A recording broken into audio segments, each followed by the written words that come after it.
एक सवाल आपको लेके बहुत आता है अतीक अहमद का। अतीक अहमद कैसे आदमी थे? यूपी में तो हर जिले में जो एक नेता है, जो सांसद है, जो विधायक है, वो लगभग कमोबेश उसी स्टाइल का है।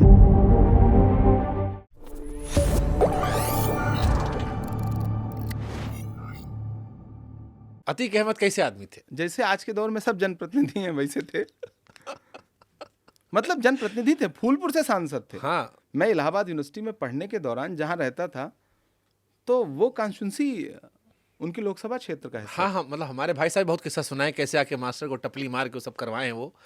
लेकिन आप तो इनसाइडर रहे हो। सबकी अपनी वर्किंग स्टाइल है। हाँ। देखो, यूपी में तो हर जिले में जो एक नेता है, जो सांसद है, जो विधायक है, वो लगभग कमोबेश उसी स्टाइल का है। किसी के ऊपर माफिया का टैप चिपक गया, कोई जो है वो मतलब वो राजनेता बना हुआ है। पॉडकास्ट किया था मैंने, एक राइटर है मनोज राजन त्रिपाठी, यूपी में पहले वो ब्यूरो चीफ भी थे एक चैनल के बड़े। तो उन्होंने कहा कि अतीक किसी का नहीं था। अतीक को मुख्तार पे मैंने सवाल पूछा था कि क्या अंतर है, तो उन्होंने कहा मुख्तार नेता थे, उनकी कब्र पर मैं गया तो हिंदू भी रो रहे थे। अतीक गुंडा था, देखिए सब खालिस गुंडा था। उन्होंने और किताब लिखी है, उनका अपना नजरिया होगा। इसलिए पूछ रहा मैं, आप इलाहाबाद से शुभंकर रहे हो। भाई, एक व्यक्ति जो चुनाव जीतता है, जाहिर सी बात है उसको वोट मिलते हैं तभी तो जीतता है ना। इस देश की जो लोकतांत्रिक प्रणाली है, उसमें एक व्यक्ति जो विधायक 4 बार 5 बार विधायक बन रहा है, जो सांसद बन रहा है, वो उसके साथ जनमत है तभी तो बन रहा है ना। जनमत तो इसलिए भी हो सकता है, कई बार तो लोग जनता जात धर्म देख के भी वोट देने लगती है। तो वो तो बहुत लोगों को दे रही है। हाँ, तो इसलिए पूछ बहुत लोग तो मतलब मसीहा बने हुए हैं उसी जनमत से ना। So you believe he was like one of the person जैसे एक राजनेता होता है, जैसे एक जनप्रतिनिधि होता है, वैसे एक जनप्रतिनिधि थे। यही परिभाषा जनप्रतिनिधि कहती है अहमद।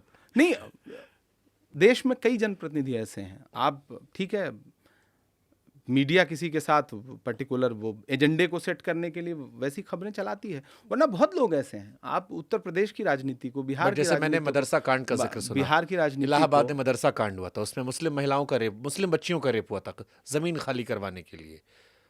ऐसे बहुत सारी घटनाएं आती हैं जो मुझे अशरफ की बहुत सारी कहानियां सुनाई गई। मुझे लगता है आपको एक बार इलाहाबाद उन घटना स्थल पे, उन लोगों से, पीड़ितों से, मतलब कहानियां तो बहुत सारी किताबें, मैं इसीलिए इमरान प्रतापगढ़ी के वर्जन पूछ रहा हूं, क्योंकि आपको लोग उनका करीबी मानते हैं। सबके स्याह और सफेद पहलू हैं। आपका वर्जन क्या उसके? नहीं, मेरा वर्जन, वो एक जनप्रतिनिधि थे और 5 बार कोई चुनाव जीत रहा है, जिसमें निर्दलीय भी जीत रहा है, तो जाहिर सी बात है कि उसने अपने क्षेत्र में लोग जोड़े थे, तब वो चुनाव जीत रहा है। और मैं इलाहाबाद विश्वविद्यालय में पढ़ाई कर रहा था, तो कार्यक्रमों में मुलाकात होती थी, कई बार हुई है।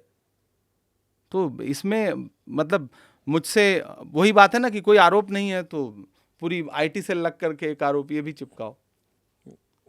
हाँ, मतलब ये वाला काफी चिपकता थी को लेकर। बीजेपी की तरफ से खास तौर पर सवाल आता है कि करके, और कुछ है नहीं ना, और कितने दिन से पूछेंगे यही सवाल। ठीक है, एक सवाल और आपको लेकर आता है। 20 अप्रैल 2023 को आपने कहा कि मुसलमान सिर झुकाने वाले नहीं, सिर काटने वाली कौम है। ये एक देश का बड़ा टीवी चैनल, मैं नाम, एनबीटी में खबर छपी थी, एनबीटी में नहीं, TV 9 ने इस पे स्टोरी चलाई थी। मतलब कभी कभी जहां आपने इंटरव्यू किया था। हाँ, TV 9 कन्नड़ा ने। मैं कर्नाटका गया, मैं कर्नाटका में एक कार्यक्रम में खड़ा होकर बोल रहा था कि ये टीपू सुल्तान की सरजमीन है, यहाँ के लोग सर झुकाना नहीं, सर कटाना जानते हैं। तो कन्नड़ा में ट्रांसलेशन वो हुआ। कभी कभी मुझे मीडिया के दिवालियेपन पे, वहाँ बैठे हुए डेस्क पे बैठे हुए लोगों के दिवालियेपन पे तरस आता है कि कटाना और काटना एक होता है, सर झुकाना, सर कटाना। चैनल पे आपका और इंटरव्यू देखा था जिसमें आप इसको कह रहे थे कि मेरे मायने कुछ अलग थे, वर्जन अलग था। नहीं, मैं एकदम वहाँ ये सफाई नहीं दी थी। यही सफाई नहीं दे रहा हूँ मैं, मतलब मैं सत्यता बता रहा हूँ, और मैं मीडिया पे हंस रहा हूँ कि भाई, मैं कह रहा हूँ कि ये, अब जैसे आप बलिया गए, बागी बलिया है, यहाँ के लोग सर झुकाना नहीं जानते, सर कटाना जानते हैं। भाई ये कटाना काटने में अंतर है। मतलब ये अपराध है। वो YouTube पे, मेरे YouTube चैनल पे वो वीडियो पड़ा है, आप एक बार सुन लीजिएगा। जब इस तरह के सवाल आते हैं शुभंकर भाई ना, तो कभी मुझे भी लगता है यार कि अरे बट आपके नाम से खबर छपी है कितना, तो आप TV 9 में आपने क्यों नहीं बोला? नहीं, आप तो इंटरव्यू देने गए थे, उन्होंने सवाल पूछा तो मैंने बोला। जहां सवाल पूछा जाएगा मैं बोलूंगा। मैं बोल रहा हूं, मैं क्या करूं? मैं मतलब सच बात है तो इस पे तो मानहानि का मुकदमा करना चाहिए। हाँ। अब बाद में आप कहोगे कि आप मीडिया पे मुकदमे करते हो, आप पत्रकारों पे मुकदमा करते हो। क्या करे आदमी, बताओ ना। एकदम फेक खबरें चलाएंगे, उसके बाद तरीका क्या है उबरने का? भाई आप किसी के बारे में एक फेक खबर चला दो और बाद में वो बेचारा कहाँ बट ये अभी भी छपी हुई वो अखबारों मतलब में। कहाँ कहाँ सफाई दे। ये तो अभी मैं भी कहता हूं ना, मैं अभी यूट्यूब चैनल खोल के सुना दूं आप मतलब लिटरली मैं अभी यूट्यूब चैनल खोल के अपना, मेरे यूट्यूब चैनल पे अभी भी वो वीडियो पड़ा है। मैं वो कार्यक्रम बता, उस कार्यक्रम में मल्लिकार्जुन खड़गे जी बैठे हुए थे, तब वो राष्ट्रीय अध्यक्ष नहीं थे। मैं, मेरे स्टेट चेयरमैन का कार्यभार ग्रहण का कार्यक्रम था, मैं उसमें भाषण दे रहा हूं। तो दरअसल होता क्या है ना, बहुत आसान है किसी मुस्लिम राजनेता पे कोई भी इस तरह का शब्द चिपका देना। वही बात मैं जो कहता हूं ना, एक बारीक, एक महीन खेल है और उसमें पूरा तंत्र साथ देता है। कोई एक व्यक्ति जाकर के थाने में एक कंप्लेन देगा और उस कंप्लेन की बुनियाद पर फिर मीडिया खबर चलाएगी और बाद में कहेगी भाई हमें क्या पता, वो तो कंप्लेन दिया गया था। और बाद में मतलब शोभा करंदलाजे बीजेपी के वो नेता जिन्होंने शिकायत दर्ज करवाई मिलती थी। हैं तो नजर बचा के जाती हैं। पार्लियामेंट में प्रेस कॉन्फ्रेंस की थी इन्होंने मेरे खिलाफ। बट वो आर्टिकल्स मीडिया ने हटाए नहीं, आज ही पड़े। मतलब ये भी तो मतलब थेथरई है, इससे शर्मनाक क्या हो सकता है?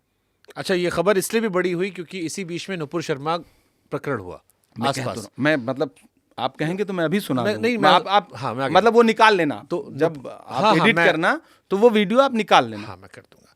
नुपुर शर्मा प्रकरण हुआ, उसमें कईयों गले काटे गए और वो बड़ा दुर्भाग्यपूर्ण रहा और इसको लेकर भी एक देश में हिंदू समाज में खास तौर पर नहीं, हिंसा किसी भी जरिए से हो, हम उसका हर तरह से विरोध करते हैं। इसमें क्वेश्चन ये आया कि एक सवाल जो आप आरोप आप पर लगता है, क्योंकि आपने मुस्लिम कम्युनिटी कई बार बात की, तो मैं उस एक कम्युनिटी तौर पर जो क्वेश्चन उठाए थे वही उठाते हैं कि हिंसा ज्यादा होती है, विरोध नहीं सहाता।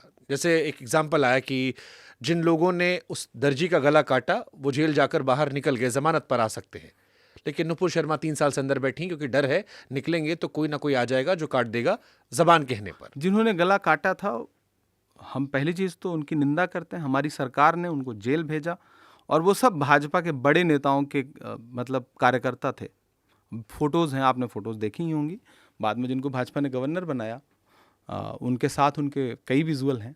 तो अब फोटोज पे तो कह देंगे भाई कोई भी आता है मतलब आप कोई भी आता है, ये तो आप लोग भी कहोगे भाजपा के गले मतलब पटका पहन करके आप के साथ गलबहियां कर रहा है, आप कहोगे कि अब वही बात है कि आपके साथ विजुअल मिल जाए, मान लिया, ठीक है, ठीक है, दोनों साइड तक खेले तो इस पे मैं जाऊंगा। उस कट्टरता की बात कर रहा हूं। नहीं, वो कट्टरता जिस भी जगह मौजूद है, जिस भी समाज में मौजूद है, हर समाज अपने अपने तौर पे, उसमें कुछ लोग हैं जो बहुत ही एक्सट्रीमिस्ट हैं और मैं, यही तो लोकतंत्र की खूबसूरती है कि ऐसी किसी भी कट्टरता के लिए लोकतंत्र में जगह नहीं होती।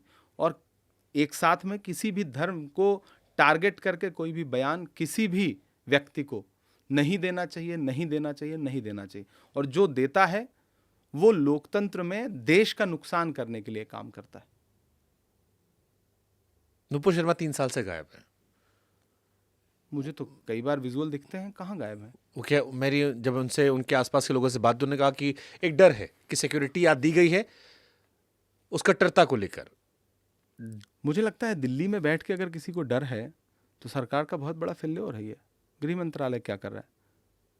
वो कह रहे हैं उसी लिए शायद वो बची हुई, गृह मंत्रालय ने संभाल रखा था, otherwise there are high chances. तो ये एक जनरलाइज स्टेटमेंट ही है, जैसे सलमान रश्दी का आया था। ये अगर सरकार ऐसा बोलती है कि उसके मतलब सरकार रहते हुए मिनिस्ट्री में एक पावरफुल मिनिस्टर के होते हुए जिसके पास गृह मंत्रालय है और दिल्ली में बैठे व्यक्ति को खतरा है, तो फिर देश में कौन सुरक्षित है?